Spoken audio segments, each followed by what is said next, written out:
Olha, o mercado do boi gordo fechou 2025 com recorde de exportação, mesmo diante do tarifaço americano.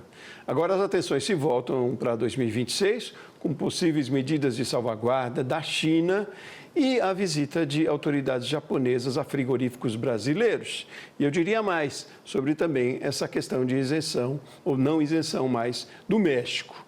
Para analisar esse cenário, nós vamos conversar agora com o consultor de mercado da Scott Consultoria, Felipe Fabbri.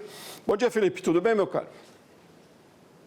Bom dia, Sebastião. Tudo certo? Espero que estejam todos bem. Ótimo, tudo bem. Vamos começar com essa decisão do México, que a gente viu agora na reportagem, de não isentar mais e a carne está incluída. Como é que você vê isso? O Ministério diz que não vai ter impacto aqui para o Brasil, mas como é que você analisa? Positivo, Sebastião. Vamos lá. Um dos pontos que a gente tem que destacar sobre o mercado mexicano e a carne bovina em 2025 é que foi um importante parceiro comercial do Brasil. Enquanto nós estivemos sofrendo com a tarifa adicional norte-americana, o fluxo comercial da nossa carne bovina passou pelo México com mais frequência. É um mercado relativamente novo para nós, tá? Então julgo até que o governo trate essa questão da tarifa como algo que não impacte pela questão de ser um mercado novo. E quando eu digo novo, nós o abrimos para a carne bovina brasileira em 2023, então, um mercado com 3 anos aí de negócios entre Brasil e México.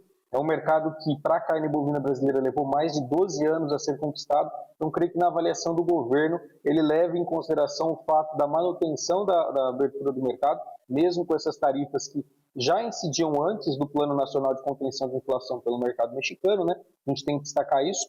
Elas havia essa isenção, porque em meados de 2022, meados de 2021, em função de toda a questão de pandemia, o preço dos alimentos no México disparou, e aí tomou-se essa decisão de isentar uma série de alimentos para poder tentar regular os preços no mercado local. Então, hoje a gente volta para um quadro de normalidade e creio que na avaliação do Ministério o ponto positivo seja a manutenção desse quadro. Pensando em competitividade ali, quando a gente avalia Estados Unidos, há uma tarifa semelhante à que vai a ser imposta agora pelo mercado mexicano. Após os 4% de uma cota que o Brasil tem de tarifa, a gente passa a pagar 26% para a carne bovina. Então, o grande perigo que a gente tinha, talvez, com relação às carnes, era a carne de frango. Aqui o cenário de competitividade ele ficava praticamente nulo. E quando a gente fala de nulo, seria uma tarifa de 75% fora desse pacote, né? Então, a carne de frango ela seguiu isenta. É um ponto que, para esse setor, muito positivo. Para a carne suína e para a carne bovina, as tarifas que eram impostas antes do Plano Nacional de Contenção de Inflação voltam a figurar. Acreditamos que isso deve manter o fluxo comercial para 2026, talvez um pouco mais cadenciado com o mercado mexicano, tá? Levando em conta a carne bovina brasileira.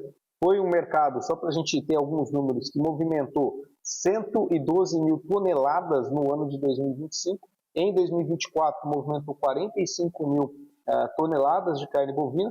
E aí a gente tem que pensar que México retomando tarifas à carne bovina, a China agora com a imposição de salvaguarda. Nós estamos falando de um ano onde o mundo deve produzir menos carne que é 2026. Esses países vão ter que levar em consideração a possibilidade de uma retomada de um processo inflacionário e talvez uma revisão dessas tomadas de decisão, né? Então, é aguardar para ver, mas é uma medida que o governo já vinha tentando conversar com o governo mexicano. No nosso ponto de vista, mantém um canal aberto ainda para diálogo e mantém também uma possibilidade para as indústrias que já atendem ao México a terem talvez um desconto no meio desse processo em função de mecanismos que o governo mexicano deixou em aberto. Então, não é o fim do mundo, tá? Mas dificulta um pouco o acesso no nosso ponto de vista, sim. Pois é, mercado é importante, né? Manter o mercado é importante, como defende o governo brasileiro, mas em que condições, né? Com tarifação aqui, com restrição à cota como a China. Quer dizer, de qualquer forma, dá para a gente dizer que o desafio vai ser maior em 2026, porque 2025 a gente fechou com recordes e foi bom, em tese, né? Mas, de forma geral, como é que você avalia aí, saindo de um ano para outro, com todas essas restrições em termos de desafios?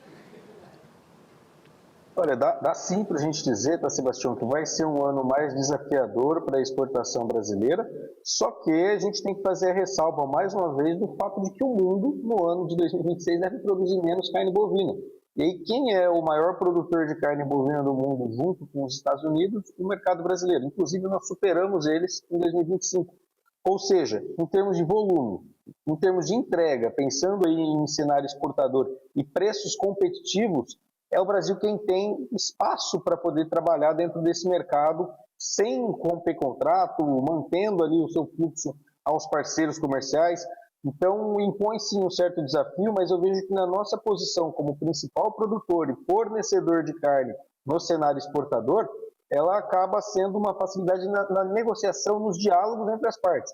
Então, é um ponto para a gente trabalhar bem ao longo de 2026. Nós entramos no ano com desafios, além daqueles que já estavam previstos, tá? Esse é um fato, mas com uma posição estratégica para o nosso país relevante e que pode conduzir diálogo entre o governo brasileiro e os governos dos mercados aí que estão colocando essas certas barreiras, digamos assim, né? Não vou dizer de imposições tarifárias, mas barreiras tarifárias no meio desse contexto, para que a gente consiga acessá-los com maior facilidade ao longo do ano. Então, é algo que é mutável, uma canetada pode vir a mudar esse cenário, a gente viu isso com o tarifaço norte-americano, é uma estrutura que pode talvez fazer com que o governo brasileiro, inclusive, busque outros mercados, nós estamos trabalhando isso ao longo dos anos, 2025 foi o ano de maior abertura de mercados à carne bovina brasileira, então pode ser incentivo até para o nosso mercado local buscar outros clientes lá fora, para a gente pulverizar um pouco mais essa carteira, pensando na carne bovina principalmente. Tá? Porque a demanda continua, né? E aí, se a gente vai ter, em tese, menos oferta, há uma pressão aí. Eu digo, o produtor lá no campo, pode ser bom, então? Com certeza, com certeza. A gente enxerga no quadro global um cenário que pode ser positivo para o mercado brasileiro.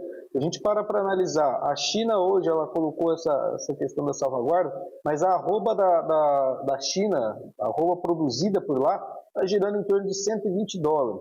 Pega o cenário nos Estados Unidos, nós temos uma arroba de $110. A Austrália, que é outro importante fornecedor no mercado internacional, estamos falando de uma arroba de $70 aproximadamente. Quanto está custando a nossa arroba no mercado internacional hoje? $56. Ou seja, é um contexto que, para o mercado internacional, nós ainda seguimos competitivos e entramos em um ano de 2026, onde essa competitividade ela tende a ficar mais evidente ainda. Tá? Então, esse é um cenário que, no nosso ponto de vista, é favorável à exportação, tirando, é claro, todas essas medidas de canetadas que a gente vê pelos governos, seja elas por fatores regulatórios locais, seja elas por medidas que, enfim, não convém a gente entrar no mérito, mas sim é um cenário que a gente enxerga que é favorável para a pecuária brasileira,